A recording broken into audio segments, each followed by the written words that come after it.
Assalomu alaykum. Bugun siz bilan rus tilini birinchi marotaba o'rganayotganimizda nimadan boshlashga kerakligi haqida ko'rib chiqamiz. Meni ismim Dilshoda Qurbonova. Men 5 yildan beri insonlarga rus tilini o'rgatish bilan shug'ullanaman. Shu kungacha 4,5 mingdan ortiq insonlarni o'zlariga ishonch bilan rus tilida erkin gapira olishiga o'zimni hissamni qo'shganman. Rus tilini boshlayotganimizda birinchi nimadan boshlash kerak? Hamma roddan, otdan boshlaydi, lekin bu xato. Birinchi o'rinda alifbodan boshlash kerak. Kelinglar sizlar bilan rus tili alifbosini ko'rib chiqamiz. Shunda rus tilida 33 ta harf bor, 21 ta undosh, 10 ta unli, 2 ta belgi, ya'ni tverdiy znak va mягкий znak. Tverdiy znak bu qattiq belgi, o'zbek tilidagi tutuq belgi bilan solishtirsak bo'ladi. Например, подъезд, объект. Shunda biz so'zlarni bo'lib talaffuz qilyapmiz. Mягкий znak bu yumshoq belgi. O'zbek tilida bunaqa harf yo'q. Rus tilida undoshlardan keyin kelib, ularga yumshoq tovush beradi. Например, лошадь, словарь.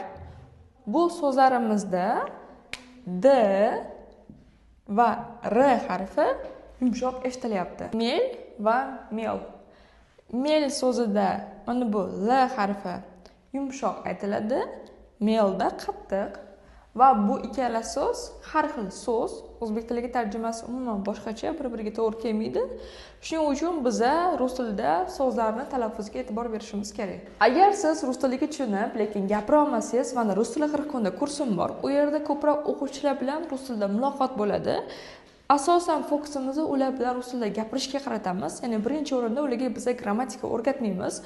Ular rus tilida o'zini fikrini bemalol yetkaza olgandan keyin, rus tilida gapirishni boshlagandan keyingina biz ularga grammatika o'rgatamiz, ya'ni o'zini xatolarini to'g'rilash uchun.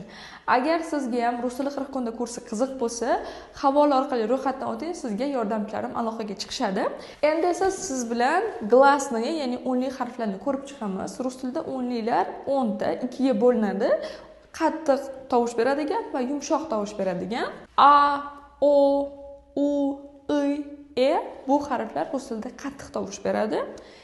Ye, yo, yu, ya, i harflari rus tilida yumshoq tovush beradi. Papa, dядя so'ziga e'tibor bering. Papada qattiq aytilyapti. Dядяda yumshoq talaffuz qilinyapti. Talaffuzimga e'tibor bering. Birinchi qatordagi so'zlarni men qattiq talaffuz bilan o'qiyman. Ikkinchi qatordagi so'zlarni esa yumshoq talaffuz bilan o'qiyman. Kot, мед. Nut, nют. Мыло, мило. Qolgan harflar согласные, ya'ni undosh harflar. B, P, V, F, G, K, D, T, Z, S, J, Sh. L, M, N, R и краткая, H, Ch, C, Sh.